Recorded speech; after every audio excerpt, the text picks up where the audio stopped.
नमस्कार दोस्तों, स्वागत है आपका हमारे YouTube चैनल एग्ज़ाम गुरु में। दोस्तों आज मैं आपके लिए एक बहुत ही महत्वपूर्ण वीडियो लेकर आया हूं। बहुत समय बाद लेकर आया हूं, लेकिन एक बहुत ही इम्पोर्टेंट एग्ज़ाम आपके लिए आ गई है, बहुत सारे बच्चों के लिए। और उसी के लिए आज मैं आपके लिए एक बहुत ही शानदार स्ट्रेटजी वाला वीडियो लेकर आया हूँ। आपको जैसा पता है कि रेलवे ग्रुप डी के एग्ज़ाम अब स्टार्ट होने ही वाले हैं, आपके पास बहुत कम समय बचा है और इसी के लिए मैं आपके लिए एक ऐसा वीडियो लाया हूं जिसके अंदर आप ये अच्छे से जान जाएंगे कि आप बिना कोचिंग के पहले ही प्रयास में रेलवे ग्रुप डी के एग्ज़ाम को कैसे क्वालिफाई कर सकते हैं। 100% सिलेक्शन की गारंटी है इस वीडियो के थ्रू। देखिए, एक और चीज़ बता दूं कि आपको इस एग्ज़ाम में ज़्यादा से ज़्यादा मार्क्स लाने हैं, ठीक है ना, क्योंकि जितने ज़्यादा आप मार्क्स लाएंगे उतनी ही ज़्यादा आपके मेरिट की संभावना बनेगी और सिलेक्शन की संभावना बनेगी। अगर आपने ये स्ट्रेटजी जो मैं रणनीति बताने वाला हूँ अगर आपने अच्छे से अपना ली तो यकीन मानिए 100 में से आप 85 प्लस मार्क्स आसानी से प्राप्त कर सकते हैं। देखिए, वीडियो शुरू करने से पहले एक चीज़ मैं आपको बता दूं कि अभी हाल ही में एनटीपीसी सीबीटी 2 के एग्ज़ाम हुए हैं, ठीक है ना, और इस बार पैटर्न में बहुत ज़्यादा बदलाव देखने को मिला है। उसी को ध्यान में रखते हुए हमने ये पूरी रणनीति तैयार करी है, ठीक है ना, क्योंकि बहुत सारे ऐसे चेंजेस हुए हैं रेलवे के द्वारा जिससे बच्चों को, जहाँ पर अच्छे अच्छे बच्चों को 100 में से 90 80 मार्क्स आ रहे हैं, टेस्ट बुक हो गया या फिर अन्य कोई भी प्लेटफॉर्म हो गया जहाँ पर आप टेस्ट देते हैं, मॉक टेस्ट लगाते हैं, वहाँ पर जब वो सीबीटी 2 का एग्ज़ाम देने गए थे तो उनके मार्क्स बहुत कम आए थे, ठीक है ना। तो क्या हुआ है, पैटर्न थोड़ा सा जो रेलवे हमेशा लेता है उससे थोड़ा सा हटके उन्होंने पैटर्न चेंज करा है, ठीक है ना। तो उन्हीं सब चीज़ों को ध्यान में रख के मैं आज आपको एक बहुत ही शानदार स्ट्रेटजी बताने वाला हूँ 100% सिलेक्शन की, जो गारंटी देगा, साथ साथ आपको 85 प्लस मार्क्स तक लाने की संभावना आपकी बढ़ जाएगी। और ये सब बिल्कुल आपको घर बैठे बिना कोचिंग के, और सिर्फ ज़्यादा आपको यूट्यूब पर भी नहीं जाना है, सिर्फ सिलेक्टेड क्वेश्चन मैं आपको पढ़ाऊँगा। मैं आपको क्या क्या देने वाला हूँ ये बताऊँगा इस वीडियो में, और आपको अपनी तैयारी कैसे जारी रखनी है। आपको कोई ऐसा नहीं है कि 24 में से आपको 18-18 20-20 घंटे पढ़ना है, कुछ नहीं है, ठीक है ना। सिर्फ अगर आप डेली 2 से 3 घंटे भी अगर अच्छे से पढ़ लेंगे जो मैं आपको बताऊंगा तो यकीन मानिए आने वाले समय में आप आराम से इस एग्ज़ाम में क्वालिफाई कर सकते हैं। तो चलिए स्टेप बाय स्टेप समझते हैं कि आपको क्या क्या पढ़ना है, आपकी स्ट्रेटजी आपको कैसी रखनी है और आपको कितनी क्वांटिटी में कौन सा टॉपिक पढ़ना है, ठीक है ना। क्योंकि हो क्या रहा है कि किसी टॉपिक से तो बहुत क्वेश्चन आ रहे हैं और कोई सा टॉपिक रेलवे इस बार छोड़ ही दे रहा है, ठीक है ना। तो चलिए स्टेप बाय स्टेप इन सभी चीज़ों को हम देखते हैं। चलिए दोस्तों, तो अब मैं आपको स्टेप बाय स्टेप पूरा बताऊंगा कि आप किस प्रकार जो रेलवे ग्रुप डी का एग्ज़ाम होने वाला है उसमें आप 85 प्लस मार्क्स कैसे प्राप्त कर सकते हैं। देखिए, अगर आपको किसी भी एग्ज़ाम को निकालना है अच्छे मार्क्स के साथ तो आपको सिर्फ एक चीज़ पर फोकस करना है। उस एग्ज़ाम की पूरी आपको पता होना चाहिए सिलेबस क्या रहेगा उसका और एग्ज़ाम पैटर्न क्या रहेगा। अगर आपने ये दोनों चीज़ अच्छे से समझ ली तो यकीन मानिए कि आपने 100 में से 70% पेपर में विजय प्राप्त कर लिए, ठीक है ना। कि बहुत सारे बच्चों को ये अच्छे से पता नहीं होता है कि उसका सिलेबस क्या रहेगा और पैटर्न क्या रहेगा एग्ज़ाम का। पैटर्न तो आपको पता ही है। सबसे पहले मैं शुरुआत पैटर्न से ही करता हूँ। सबसे पहले मैं आपको बताता हूँ कि पैटर्न क्या रहेगा। देखिए, आपको टोटल 100 क्वेश्चंस आने वाले। मैं टू द पॉइंट बात करूंगा, मैं आपको घुमाऊंगा फिराऊंगा नहीं, क्योंकि उसके बाद मैं आपको यह भी बताऊंगा कि मैं आपको इनमें से क्या क्या दूंगा और कितनी क्वांटिटी में दूंगा और आपको कितना समय व्यतीत करना है इन चीज़ों पे, जिससे कि आप 85 प्लस मार्क्स प्राप्त कर पाएँ, ठीक है ना। तो देखिए, यहाँ पर बेसिकली 4 सेक्शंस हैं, ठीक है ना। एक हो गया आपका मैथ्स, एक हो गया आपका रीजनिंग, एक हो गया आपका जीके और एक हो गया आपका साइंस, जनरल साइंस, ठीक है ना। ये 4 मुख्यतः टॉपिक है और इनसे आपको 25-25 क्वेश्चंस आने वाले हैं, ठीक है ना। बहुत ही ध्यान से समझिएगा, बहुत सिंपल स्ट्रेटेजी बताऊंगा। बस आपको जो मैं बता रहा हूं उसको ध्यान से सुनना है और यकीन मानिए 85 प्लस मार्क्स आपके कहीं पर नहीं गए, ठीक है ना। तो देखिए समझिएगा, मैथ्स के 25 क्वेश्चन आने वाले हैं, रीजनिंग के 25 क्वेश्चन आने वाले हैं, जीके के आपको 25 क्वेश्चन आने वाले हैं। यहाँ पर करंट अफेयर्स भी थोड़ा बहुत वो डाल सकता है, और साइंस के भी 25 क्वेश्चन आने वाले हैं। एक बात ध्यान रखिएगा कि ये जो चारों टॉपिक है, ये चारों बहुत ही महत्वपूर्ण टॉपिक है, और जो मैंने आपको टारगेट सेट किया है 85 प्लस मार्क्स का, वो आसानी से प्राप्त किया जा सकता है, बशर्ते आपको इन चारों टॉपिक्स पे बहुत ज़्यादा अच्छे से प्रैक्टिस करनी है। ठीक है ना। देखिए, अब मैं आपको वन बाय वन समझाता हूँ कि आपको किस प्रकार 85 प्लस मार्क्स आप प्राप्त कर सकते हैं। सबसे पहला टॉपिक मैंने आपको बताया था, जो पहला सेक्शन हमारा मैथ्स का, मैथ्स और रीजनिंग को सबसे पहले मैं उठाऊंगा। ठीक है ना। फिर मैं आपको बताऊंगा जीके जीएस और करंट अफेयर्स और साइंस के बारे में कि उनको कैसे तैयार करना है। मैं अभी आपको यहाँ पर ये नहीं बताऊंगा कि इनको तैयार कैसे करना है, मैं ये बताऊंगा कि जो 85 प्लस मार्क्स आप लाने का सोच रहे हैं, उनमें से मैथ्स और रीजनिंग में जो 25-25 क्वेश्चन आने वाले हैं, उससे आप कितने मार्क्स यहाँ से प्राप्त कर सकते हैं। ठीक है ना। इन 85 प्लस मार्क्स में जो आप लाने का सोच रहे हैं, उनमें से जो 50 नंबर के जो मैथ्स और रीजनिंग आने वाली है, उसमें से आप कितने मार्क्स प्राप्त कर सकते हैं यहाँ पर 50 में से। तो देखिए, ये जो दोनों टॉपिक है, ये बहुत ही महत्वपूर्ण है, और इनसे जो क्वेश्चन आएंगे, यकीन मानिए कोई ज़्यादा क्वेश्चन न ज़्यादा टफ आएगा न ज़्यादा इजी आएगा। अगर कोई क्वेश्चन टफ आता है या फिर इजी आता है, तो वो 1 से 2 होंगे, समझिएगा ध्यान से, मिनिमम 1 मैक्सिमम 2 क्वेश्चन। ठीक है ना। अगर हम यहां पर भी यही एवरेज लें तो 1 से 2 क्वेश्चन रीजनिंग में जो टफ आ सकते हैं, टफ नहीं कह सकते उनको, हम कह सकते हैं बहुत कैलकुलेटिव। क्योंकि हुआ क्या था, जो एनटीपीसी सीबीटी 2 का जो पेपर हुआ था, जब बाद में जब बच्चे एग्जाम देने गए थे, जब एग्जाम दे रहे थे, तो उनको ऐसा लगा था कि बहुत टफ पेपर है। ठीक है ना। एक्चुअली पेपर बहुत टफ नहीं था। पेपर क्या था, पेपर बहुत लेंदी था, पेपर बहुत कैलकुलेटिव था, पेपर थोड़ा सा ट्रिकी था। ठीक है ना। हो सकता है बस लेंदी हो या फिर कैलकुलेटिव हो या फिर ट्रिकी हो। ठीक है ना। लेकिन क्वेश्चन बहुत टफ नहीं आता। यहाँ पे मैंने टफ वर्ड नहीं करा था, टफ लगा था बच्चों को, लेकिन टफ पेपर नहीं था। क्योंकि जब बाद में बच्चों ने उस पेपर को देखा, दूसरे बच्चों ने, तो उन्होंने जब 35 क्वेश्चन आ रहे थे मैथ्स के, क्योंकि वहां पर मैथ्स के 35 क्वेश्चन आए थे। ठीक है ना। रीजनिंग के भी 35 क्वेश्चन आए, जहां पर आपके 25-25 क्वेश्चन आने वाले हैं ग्रुप डी के एग्जाम में। ठीक है ना। तो मैं आपको ये बता रहा हूं कि जब वो 35 क्वेश्चन दूसरे बच्चों ने देखे, तो उनको ये बात समझ में आई कि उन्हें आराम से 30 प्लस, मतलब 30 से 32 क्वेश्चन आसानी से कर दिए। ठीक है ना। सिर्फ 2-3 क्वेश्चन ऐसे थे कि जो बहुत कैलकुलेटिव थे या फिर लेंथी थे। टफ तो मैं बोल ही नहीं रहा हूं। तो मेरा कहने का मतलब यह है इतना सा कि आप समझिए कि जो ये 25-25 क्वेश्चन आने वाले हैं मैथ्स और रीजनिंग में, आसानी से आप 45 प्लस मार्क्स ला सकते हो। मैं तो ये कहता हूं कि आप अगर यहाँ पर ग्रुप डी का एग्जाम है, मैथ्स रीजनिंग में 50 तक भी कुछ बच्चे लाने की कोशिश करेंगे, और गारंटी है कि वो लाकर ही रहेंगे। ठीक है ना। यहाँ तक, क्योंकि ये 2 ऐसे हमारे जो सब्जेक्ट्स हैं मैथ्स और रीजनिंग की, यहाँ पर 100% मार्क्स आने की पूरी संभावना होती है।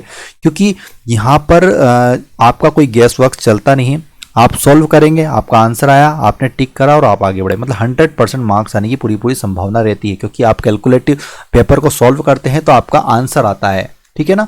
ऐसा होता नहीं है कि यहाँ पर हम गैस वर्क चलता है। तो मैं ये बता रहा हूँ आपको कि ग्रुप डी की एग्जाम में मैथ्स और रीजनिंग में आप ये मान लीजिए कि 50 में से 45 प्लस, मतलब 45 से 50 नंबर आप आसानी से ला सकते हैं। ठीक है ना। 45 प्लस बोल रहा हूँ, मतलब 45 से कम तो किसी भी हालत में आना ही नहीं चाहिए। अगर 45 से कम आएंगे मार्क्स, तो बहुत कम संभावना होगी कि आपका सिलेक्शन हो। ठीक है ना। जितने ज़्यादा मार्क्स आएंगे 45 से, उतने ज़्यादा आपकी संभावना बढ़ेगी सिलेक्शन की। ठीक है ना। तो ये तो हो गई मैथ्स और रीजनिंग की बात। अब 45 प्लस मार्क्स तो हमने यहाँ पर मैथ्स और रीजनिंग में आपके बता दी है कि आपको लाना है। ठीक है ना। अभी मैं आपको ये भी बताऊंगा कि आपको इनकी तैयारी कैसे करनी है। ठीक है ना। टॉपिक्स के नाम भी बताऊंगा, कौन कौन से टॉपिक्स पढ़ने हैं, साथ में आपको किस प्रकार पढ़ने हैं, और मैं आपको सिलेक्टेड क्वेश्चंस दूंगा, कितने क्वेश्चंस दूंगा ये भी बताऊंगा, और आपको वही क्वेश्चन क्यों पढ़ने हैं मैं ये भी बताऊंगा कि आपको उतने ही क्वेश्चन पढ़ने हैं। क्योंकि मैं सारे पैटर्न कवर करूंगा, स्पेशली मैथ्स और रीजनिंग के जितने भी पैटर्न बनते हैं, क्योंकि जितने भी क्वेश्चन आए हैं, मैं आपको बता दूं कि जो एनटीपीसी सीबीटी 2 का जो एग्जाम हुआ, आपको पता है कि पहले लेवल 6 का हुआ था, फिर 5, 3, 2, इसके बीच में 4 भी हुआ था। तो एक चीज यहां पर सभी पेपरों में कॉमन देखने को मिली कि जो पैटर्न आया था, मतलब जो क्वेश्चन, जैसे कि प्रॉफिट एंड लॉस का क्वेश्चन ले लो, या फिर आप टाइम एंड वर्क का क्वेश्चन ले लो, या फिर आप सिंपल इंटरेस्ट या फिर कंपाउंड इंटरेस्ट का क्वेश्चन ले लो, किसी भी टॉपिक का क्वेश्चन उठाएंगे तो जो लेवल 6 में क्वेश्चन आया था, सेम वैसा ही लेवल 4, लेवल 5, लेवल 3, लेवल 2 में आया। ठीक है ना। बस क्या चेंज हुआ है, वहाँ पर डिजिट्स चेंज हुए हैं, ठीक है ना, और कुछ भी चेंज नहीं हुआ। आपका फंडा वही था, अगर उसने फ्रैक्शन में ईयर दिए हैं या फिर उसने कुछ भी चेंज करा है तो कुछ नहीं चेंज करा है, उसने सिर्फ डिजिट चेंज करे थे, ठीक है ना। मतलब अगर आपने एक बार लेवल 6 का पेपर अच्छे से सॉल्व कर लिया तो एक क्वेश्चन आया था जिस प्रकार की सिंपल इंटरेस्ट या कंपाउंड इंटरेस्ट का, बहुत कैलकुलेटिव क्वेश्चन था, लेकिन अगर आपको ट्रिक पता है, सिंपल ट्रिक कैसे सॉल्व करना है, तो जितने भी लेवल में वो क्वेश्चन आया उसको आप आसानी से सॉल्व कर लोगे, ठीक है ना। तो कुल मिला के मेरा कहना यह है कि मैं आपको पैटर्न वाइज क्वेश्चन कराने वाला हूं मैथ्स और रीजनिंग में। जितने भी पैटर्न इंपॉर्टेंट बनते हैं, जो भी अभी पूछे जा रहे हैं, वो मैं आपको मैथ्स रीजनिंग में करवा दूंगा। तो आसानी से आप 45 से लगा के 50 मार्क्स तक ला सकते हो। तो 45 प्लस की गारंटी पूरी है, ठीक है ना। अब आ जाते हैं हम, मैं आपको टारगेट हमने रखा था 85 प्लस का, ठीक है ना। अब यहाँ पर आपको 40 नंबर और लाने हैं, ठीक है ना। अब हमारे पास क्या टॉपिक्स बचे हैं, क्या सब्जेक्ट्स बचे हैं, एक आपका बचा है जीके और एक बचा है आपका साइंस। देखिए सबसे पहले मैं बात करूंगा साइंस की। तो साइंस की जो 25 क्वेश्चन आने वाले हैं 25 मार्क्स से, उसमें आपके फिजिक्स, केमिस्ट्री और बायोलॉजी, ठीक है ना। मैं आपको बता देता हूं कि ये तो 3 टॉपिक है। रेलवे क्या करता है कि मैक्सिमम चांस रहते हैं कि जो प्रीवियस ईयर के क्वेश्चंस रहते हैं वही फिजिक्स, केमिस्ट्री, बायोलॉजी में पूछता है, ठीक है ना। मतलब 25 में से, ध्यान से सुनिएगा, 25 में से लगभग मिनिमम 15 से लगा के मैक्सिमम 20 क्वेश्चन तक आपको प्रीवियस ईयर के पूछ सकता है। प्रीवियस ईयर मतलब ये नहीं होता है कि सिर्फ ग्रुप डी में आया हुआ, रेलवे की किसी भी एग्जाम में आया हुआ या फिर एसएससी की किसी भी एग्जाम में आया हुआ। क्योंकि एक्चुअली होता क्या है कि एग्जाम कोई सी भी हो, रेलवे की हो, एसएससी की हो या फिर अन्य कोई एग्जाम हो, एक्चुअली आजकल एग्जाम कंडक्ट कौन करवाता है, टीसीएस करवाता है या फिर कोई और दूसरी जो कंपनी वो करवाएगी।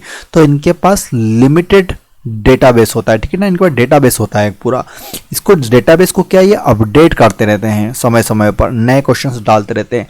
तो एक्चुअली होता क्या है कि बहुत ज़्यादा संभावना बनती है कि 25 में से 15 क्वेश्चन तो आपके प्रीवियस ईयर के या फिर पुराने ही क्वेश्चन फंस जाएंगे, बस या तो 5 से 10 क्वेश्चन ही नए बनते हैं, ठीक है ना। और नए क्वेश्चंस भी ऐसे रहते हैं कि जो आप क्वेश्चंस करेंगे प्रीवियस ईयर के, अगर थोड़ा सा आपने अच्छे से दिमाग लगा के उनको सॉल्व किया तो आप आसानी से उनको भी गेस वर्क के थ्रू आप आसानी से सॉल्व कर सकते हैं। अगर आपको किसी क्वेश्चन पे डाउट लग रहा है, 50% लग रहा है कि 50% मुझे पता है, मतलब जैसे कि 4 ऑप्शंस दे रखे हैं, अगर 2 आपको लग रहे हैं कि इन दोनों में से एक आंसर है, तो आपको 100% लगाना चाहिए। और उस केस में अगर आप 10 क्वेश्चन भी करेंगे तो आसानी से आपको 5 क्वेश्चन तो सही होंगे ही होंगे, क्योंकि प्रोबेबिलिटी भी यही कहती है, ठीक है ना। तो मैं बात कर रहा था साइंस की, तो समझिएगा जो साइंस था, तो जो आपको 25 क्वेश्चन आने वाले हैं, तो मैं आपको लगभग यहाँ पर 5000 MCQ कंप्लीट कराऊंगा, ठीक है ना। साइंस के अंतर्गत कितने कराऊंगा, 5000 MCQ। यकीन मानिए इन क्वेश्चंस को अगर आपने एक बार अच्छे से कर लिया, मैं सारे कंप्लीट करवाऊंगा ये 5000 क्वेश्चंस आपको, तो 25 में से आपके 15, मिनिमम 15 तो आ जाएंगे, लेकिन मैक्सिमम 20 नंबर तक की पूरी गारंटी है कि आपको 20 नंबर तक भी आ सकते हैं। अगर सही सब कुछ सही रहा तो 20 क्वेश्चंस तक इन 5000 क्वेश्चंस में से आपके फंस जाएंगे।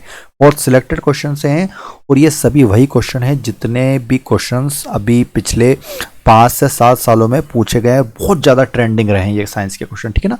तो फिजिक्स, केमिस्ट्री, बायोलॉजी तीनों ही टॉपिकों में कवर कर दूंगा इसमें, ठीक है ना। तो ये 5000 क्वेश्चन सिलेक्टेड पढ़ना। देखिए साइंस अगर देखी जाए तो इतनी बड़ी है कि अगर आप पढ़ने बैठेंगे तो आपको 1 साल भी कम पड़ जाएगा, लेकिन अभी हमारे पास समय कम है, इसलिए हमको 5000 क्वेश्चन पढ़ने हैं। लेकिन मैं आपको साथ साथ ये भी बता दूं कि इन क्वेश्चन से संबंधित कुछ फैक्ट्स भी रहेंगे, तो मैं आपको साथ साथ बताता जाऊँगा। अगर उनसे संबंधित कुछ चीज़ें आ गई तो वो भी आप आसानी से एग्जाम में सॉल्व कर पाएंगे, ठीक है ना। तो अब हम कहाँ तक पहुँच गए, हमारा 45 नंबर तक हमने मैथ्स रीजनिंग में उठा लिए थे, 20 नंबर हमने यहाँ तक उठा लिए साइंस में, ठीक है ना। साइंस में हमने 20 नंबर उठा लिया और मैथ्स प्लस रीजनिंग में हमको कितना गए 45, तो हमारे कितने हो गए 65। अब हमें अभी भी टारगेट हमारा क्या था 85 प्लस का, ठीक है। तो अभी हमें 20 नंबर और चाहिए। अब आता है हमारा मेन टॉपिक जीके, ठीक है ना, जनरल नॉलेज या फिर जनरल अवेयरनेस भी बोल रहे हैं, क्योंकि इसमें करंट अफेयर्स भी पूछा जा सकता है। ये आएगा आपका 25 नंबर का। ये जो जनरल नॉलेज और जनरल अवेयरनेस है, ये आपका गेम चेंजर बोल सकते हैं आप इसको, ठीक है ना। गेम चेंजर में क्यों बोल रहा हूँ इसको, क्योंकि यही एक ऐसी चीज है कि जो आपका डिसाइड करेगा कि सिलेक्शन होगा या नहीं होगा, ठीक है ना। क्योंकि 65 नंबर तक तो सभी ले आएंगे, साइंस सिलेक्टेड होती है, मैथ्स 100% बच्चे सही कर लेते हैं, और रीजनिंग, ये जो तीनों चीज़ें, इनमें क्या है कि बहुत ज़्यादा बच्चे अच्छा करते हैं और आराम से 75 में से 65 नंबर तक खींच के ले आते हैं।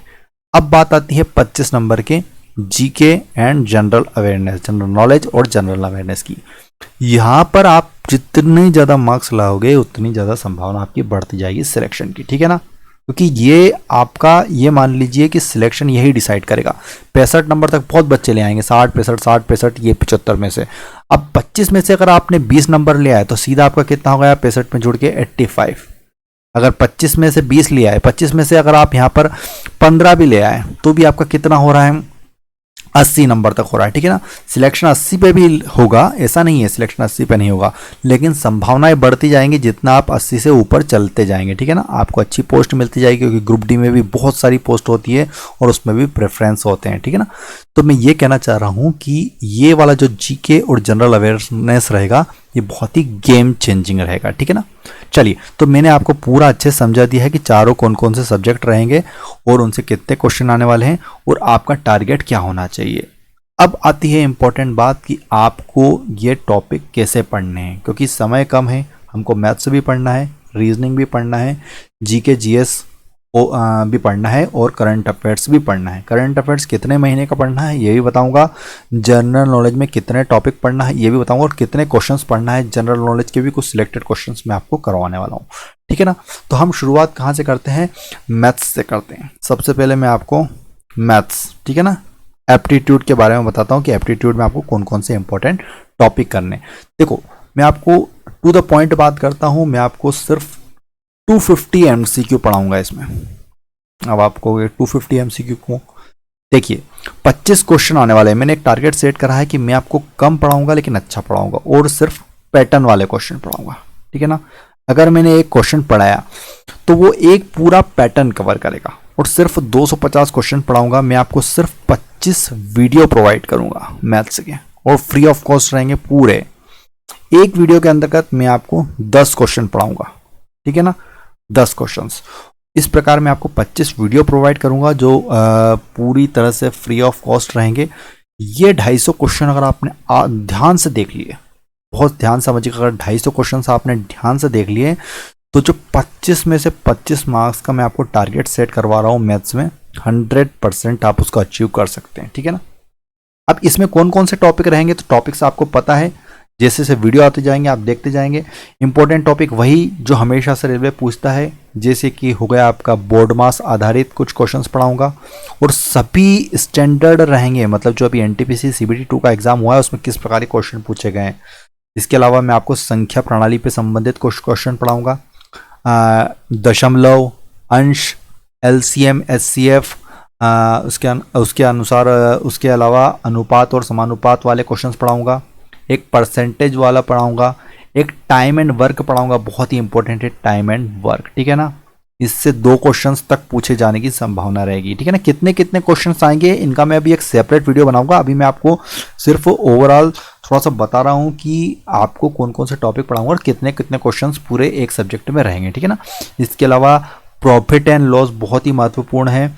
इसके अलावा ज्योमेट्री, ट्रिग्नोमेट्री, ठीक है ना, एलजेब्रा, ज्योमेट्री, ट्रिग्नोमेट्री, एलजेब्रा, ये तीनों भी बहुत ही महत्वपूर्ण क्वेश्चंस। कभी कभी कम आते हैं लेकिन इंपॉर्टेंट है, ठीक है ना, क्योंकि हमारा टारगेट है 25 में से 25। इसके अलावा एज रिलेटेड कुछ क्वेश्चन आते हैं, कुछ क्वेश्चन कैलेंडर से रिलेटेड रहते हैं, पाइप एंड क्रिस्टल्स भी होते हैं, और टाइम एंड डिस्टेंस भी होते हैं, ट्रेन से रिलेटेड भी आते हैं, और बोट एंड स्ट्रीप्स। ये मैंने आपको 8 से 10 कुछ इंपॉर्टेंट टॉपिक बता दिए। इनके अतिरिक्त भी कुछ टॉपिक रहेंगे तो जो मैं आपको 250 क्वेश्चन कराऊंगा, इसमें सब कंप्लीट करवा दूंगा, ठीक है ना। तो ये इसके लिए आप बिल्कुल चैनल से जुड़े रहिएगा, मैं पूरी सीरीज चलाऊंगा इसके लिए। बहुत ही सिलेक्टेड मटेरियल आपको पढ़ाने वाला हूं क्योंकि समय बहुत कम बचा है। चलिए, अब दूसरी चीज होती है रीजनिंग। रीजनिंग में भी मैं आपको सिर्फ 250 क्वेश्चन पढ़ाऊंगा। मैंने दोनों की सेट किए हैं, 250 क्वेश्चन मैथ्स के और 250 क्वेश्चन रीजनिंग के प्रोवाइड करूंगा, और सारे questions previous year pattern based होंगे, ठीक है ना। हम पढ़ाई पूरी पैटर्न बेस्ड पे करेंगे। इसमें अगर बात की जाए रीजनिंग में, तो बहुत सारे बच्चों को सीरीज वाले क्वेश्चन में बहुत ज़्यादा प्रॉब्लम होती है। देखिए, सीरीज वाले क्वेश्चन भी पैटर्न आधारित रहते हैं। कभी कभी क्या होता है कि +3 का पैटर्न चल रहा है, कभी मल्टीप्लाई का चल रहा है, कभी प्लस मल्टीप्लाई दोनों का चल रहा है, कभी माइनस का भी चल रहा है, कभी प्लस माइनस कुछ भी पैटर्न आपका बन जाता है, कभी स्क्वायर का चल रहा है, कभी क्यूब का चल रहा है, बहुत सारे पैटर्न होते हैं, तो सारे कंप्लीट कराए जाएंगे। इसके अलावा मैं आपको बता दूं कि कोडिंग डिकोडिंग भी बहुत महत्वपूर्ण है रीजनिंग के अंतर्गत। एक होता है मैथमेटिकल ऑपरेशन वाला भी बहुत ही महत्वपूर्ण है, रिलेशनशिप वाला, सिलोजिज्म बहुत ही इंपॉर्टेंट है, जम्बलिंग, वीन डायग्राम से 100% क्वेश्चन पूछा जाता है, डेटा इंटरप्रिटेशन और सफिशिएंसी ये भी 100% पूछते हैं और बहुत सारे बच्चे क्वेश्चन गलत भी करते हैं। इसके अलावा अगर बात की जाए तो एनालिटिकल रीजनिंग के भी कुछ क्वेश्चन आने की संभावना बनती है, क्लासिफिकेशन भी आती हैं और जो आपकी दिशाएं वाले क्वेश्चन होते हैं वो भी बहुत ही महत्वपूर्ण, ब्लड रिलेशन, ठीक है ना। ये सारे महत्वपूर्ण टॉपिक है रीजनिंग के, 10 से 12 मैंने भी आपको बता दिए हैं। इनके अलावा भी 2-4 कुछ इंपॉर्टेंट टॉपिक है। एक इंपॉर्टेंट टॉपिक मैं आपको बताना भूल गया, वो है पजल, ठीक है ना। पजल बहुत ज़्यादा बच्चों को कंफ्यूज करती है। एक्चुअली होता क्या है कि पजल सभी सॉल्व कर लेते हैं, कोई बच्चा 2 मिनट में करता है, कोई बच्चा 10 मिनट में करता है, ठीक है ना। कोई मतलब नहीं है अगर आप 10 मिनट में कर रहे हैं, ठीक है ना। एक क्वेश्चन आएगा पजल का 10 मिनट में करेंगे, समय चला जाएगा पूरा आपका और आपको आएगा आखिरी में 1 नंबर, ठीक है ना। अगर आप 2 मिनट से भी कम, अगर मैं तो कहता हूं कि 1.5 मिनट तक करिए, 1 से 1.5 मिनट में कर रहे हैं, 1.5 से मैक्सिमम 2 तक कर रहे हैं तो सही है पजल को करना, नहीं तो कोई मतलब नहीं है, ठीक है ना। और पजल्स ये मानिए कि आजकल जो पजल्स आ रही है रेलवे में, वो एक पजल देता है और उस पर एक क्वेश्चन बेस्ड होता है। ऐसा नहीं होता कि एक पजल दिया और उस पर 3 क्वेश्चन बेस्ड हैं, ठीक है ना। पहले ऐसी पजल्स आती थी, तो यहाँ पर क्या होता था कि हमने एक बार पजल सॉल्व कर ली तो 3 क्वेश्चन तो हम सॉल्व कर लेंगे, तो चाहे हमारी 5 मिनट में पजल सॉल्व हुआ लेकिन हमारे 3 क्वेश्चन बन जाते थे। लेकिन आजकल क्या होता है कि एक पजल पर एक ही क्वेश्चन आता है और कम से कम 4 से 5 पजल आने की संभावना बनती है, ठीक है ना। मिनिमम 3 पजल तो आजकल पूछी ही जा रही है। सिटिंग अरेंजमेंट हो गया, गोलाई में बिठा दिए, एक चौकोर में बिठा दिए लोगों को, एक लाइन में बिठा दिए, इस प्रकार की पजल्स पूछी जा रही है, ठीक है ना। तो ये हो गया आपका रीजनिंग, 250 क्वेश्चन रीजनिंग के हो गए, 250 क्वेश्चन हो गए आपके मैथ्स के, ठीक है ना।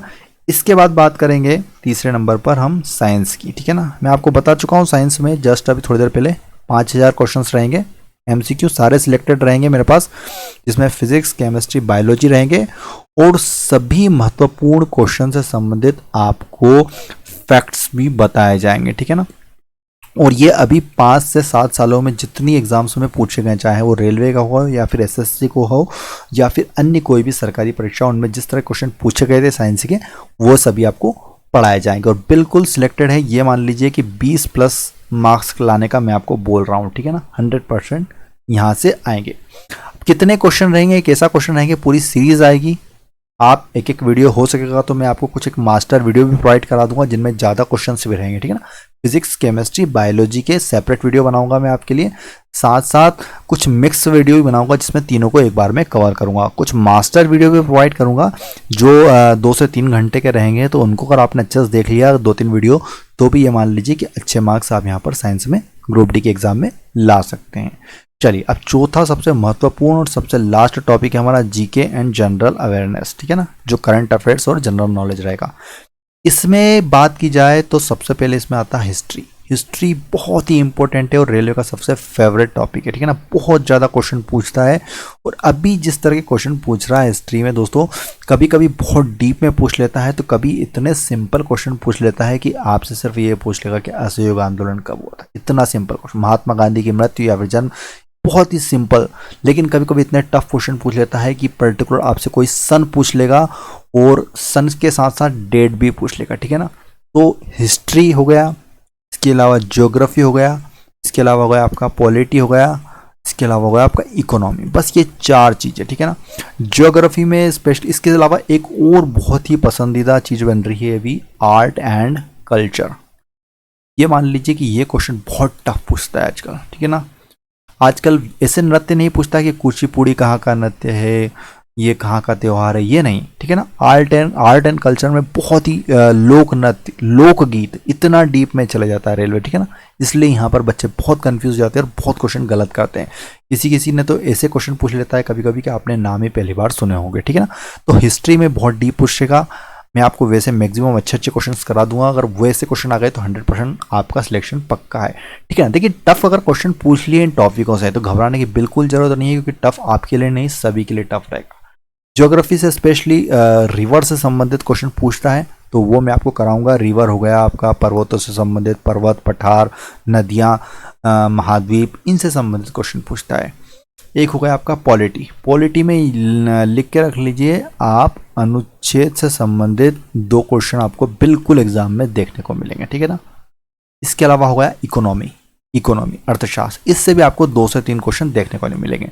मतलब कोई मिला कि जो आपके 25 क्वेश्चन आने वाले हैं उनमें से ये मान लीजिए 5 से 10 क्वेश्चन ही करंट अफेयर्स के रहेंगे, बाकी सारा आपका history, polity, geography, economy, art and culture से ही रहेंगे। और इसके अलावा स्टैटिक जीके से थोड़े बहुत क्वेश्चन रह सकते हैं, जिसमें आपका उद्यानों से संबंधित क्वेश्चन पूछ सकता है कि कौन सा उद्यान कहाँ पर स्थित है, इस प्रकार के क्वेश्चन पूछे जा सकते हैं, ठीक है ना। तो ये क्वेश्चन बहुत ही गेम चेंजर है, और जितने ज़्यादा आप मार्क्स इसमें लाएंगे आपको उतना ही ज़्यादा संभावना बढ़ेगी सिलेक्शन की। मैं आपको पूरा करंट अफेयर्स के भी बहुत ही स्पेशल वीडियो प्रोवाइड करूंगा कि लास्ट 6 महीने से लगा के 1 साल तक का करंट अफेयर्स सिलेक्टेड क्वेश्चन, सिर्फ सिलेक्टेड क्वेश्चन, या तो 500 क्वेश्चन या 700 क्वेश्चन ऐसे पढ़ाऊंगा। और आप यकीन मानिए कि उसमें से मैक्सिमम चांसेस रहेंगे आपके एग्ज़ाम में आने के। तो आज मैंने आपको पूरा ग्रुप डी की एक स्ट्रेटेजी बता दी है कि आपको किस प्रकार तैयारी करनी है। मैं आपको क्या क्या प्रोवाइड करूंगा। मैथ्स के 250 क्वेश्चन, रीजनिंग के 250 क्वेश्चन, 5000 क्वेश्चन साइंस के करूंगा। देखिए इसलिए ज़्यादा है 5000 क्वेश्चन साइंस के, क्योंकि पता नहीं कौन सा क्वेश्चन पूछ ले। लेकिन इसमें तो क्या है कि ये पैटर्न वाले क्वेश्चन रहेंगे। अगर दूसरा क्वेश्चन पूछेगा भी तो सिर्फ डिजिट चेंज होगी इन दोनों में, मैथ्स रीजनिंग में, ठीक है ना। बाकी साइंस में पता नहीं क्या पूछ ले, इसलिए 5000 क्वेश्चन तक हमको जाना पड़ेगा, थोड़ा सा डीप। और रही बात सबसे आखिरी में जीके एंड जनरल अवेयरनेस, ठीक है ना। तो इसके लिए मैं आपको करंट अफेयर्स 1 साल का कंप्लीट करा दूंगा मैक्सिमम, और जनरल नॉलेज में आपको पॉलिटी, हिस्ट्री, ज्योग्राफी, इकोनॉमी और आपको आर्ट एंड कल्चर से संबंधित लगभग मैंने अभी काउंट नहीं किए हैं, लेकिन अपने पास बहुत अच्छे अच्छे क्वेश्चन है। स्पेशली ल्यूसेंट की बुक से भी लिए गए हैं कुछ क्वेश्चन, क्योंकि ल्यूसेंट हमेशा से टॉप बुक रही है और मैक्सिमम क्वेश्चन इससे पूछे जाते हैं, ठीक है ना। तो मैं आपको 5 से 7000 क्वेश्चन ये मान लीजिए लगभग, अभी मैंने काउंट नहीं करा, लेकिन फिर भी इतने क्वेश्चन मैं आपको कंप्लीट करा दूंगा। तो अगर आपने इतना पढ़ लिया तो यकीन मानिए 85+ मार्क्स आपके कहीं नहीं गए। डेली आपको वीडियो मिलने लगेगी। हमारा टारगेट है कि आपका सिलेक्शन ग्रुप डी में करवाना है। चैनल से जुड़े रहिएगा, सब्सक्राइब कर लीजिए चैनल को और बेल आइकन दबा लेना, क्योंकि नोटिफिकेशन नहीं मिलेगा। बहुत ही सिलेक्टेड वीडियो आएंगी और बहुत ही शानदार वीडियो आएगी। चलिए तो ख़त्म करते हैं इस वीडियो को। जैसे ही वीडियो चैनल पे वीडियो आती रहेगी आपको अपडेट मिलती रहेगी। अगर आपको वीडियो अच्छा लगा तो प्लीज़ वीडियो को लाइक करना और अपने दोस्तों के साथ शेयर करना। वीडियो देखने के लिए बहुत बहुत धन्यवाद। जय हिंद, जय भारत, वंदे मातरम।